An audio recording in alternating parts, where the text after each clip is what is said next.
வணக்கம் NKP nature. இன்றைக்கி இந்த வீடியோவில்ங்க நம்ம தோட்டத்தில் மழைநீர் சேகரிப்பு ரெயின் வாட்டர் ஹார்வெஸ்டிங் அந்த திட்டத்தை நாங்கள் எப்படி தோட்டத்தில் செஞ்சுருக்கோன்னு பார்க்கலாங்க. பண்டைய தமிழர் வாழ்வியலின் ஒரு அங்கமாக இருந்த குடிமராமத்து பணி, அந்த திட்டத்தை தாங்க நம்ம தோட்டத்தில் மழைநீர் சேகரிப்புக்கு பயன்படுத்தியிருக்குதுங்க. முதல்ல குடிமராமத்து பணி அப்படின்னா என்னன்னு பார்த்தீங்கன்னா, வேளாண்மை மற்றும் குடிநீர் இதற்கு ஆதாரங்களாக விளங்கும் ஏரிகள், கண்மாய்கள், குளங்கள், குட்டைகள், கால்வாய்கள் மற்றும் வாய்க்கால்கள் இதை தூர்வாரி ஆழப்படுத்தியும் அப்புறம் அகலப்படுத்தி பணிகள் செய்வாங்க.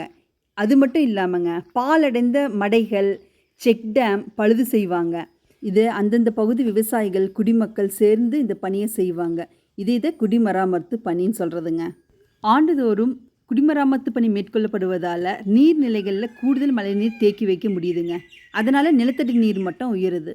தூர்வாருவதற்காக தோண்டப்பட்ட அந்த சத்தான வண்டல் மண்ணை நம்ம விவசாய பூமிக்கு பயன்படுத்திக்கலாங்க. கடந்த ஆட்சியில் மாண்புமிகு எடப்பாடி பழனிசாமி அவர்கள் முதலமைச்சராக இருக்கும் போதுங்க இந்த குடிமராமத்து பணி திட்டத்தை செயல்படுத்தினாருங்க. அந்தந்த பகுதி விவசாயிகள் நீர்நிலைகளை தூர்வாரி அந்த வண்டல் மண்ணை விவசாய பயன்பாட்டுக்கு மட்டும் உபயோகிச்சுக்கலான்னு சொன்னாங்க. எங்களுக்கு எங்கள் தோட்டத்தில் இடையில ஒரு பள்ளம் ஒன்று போகுதுங்க.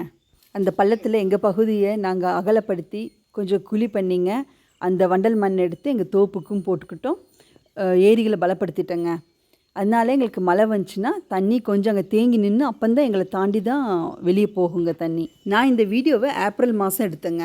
இன்னும் பள்ளத்தில் தண்ணி நிற்கிதுங்க. கிணத்துல தண்ணி குறையவே இல்லைங்க. எங்களுக்கு எங்கள் ஊரில் செக் டேம் இருக்குங்க, அது லீக்கேஜ் இருந்தது. அதே சமயத்தில் அதையும் சீரமைச்சு பார்த்திங்கன்னா இன்றைக்கி வரைக்கும் எங்கள் செக் டேமில் தண்ணி நின்றுட்டுருக்குதுங்க. போன வருஷம் நவம்பர் டிசம்பரில் மழை வந்துச்சு இல்லைங்க, அப்போ எங்கள் பள்ளத்தில் போன தண்ணிங்குது. வீடு மற்றும் தோட்டங்களில் மழைநீர் சேகரிப்போம். இந்த வீடியோ உங்களுக்கு பிடிச்சிருந்துச்சுன்னா லைக் பண்ணுங்கள், ஷேர் பண்ணுங்கள், கமெண்ட் பண்ணுங்கள். சப்ஸ்கிரைப் பண்ணாதவங்க சப்ஸ்கிரைப் பண்ணுங்கள். இயன்ற வரை இயற்கை காப்போம். நன்றி.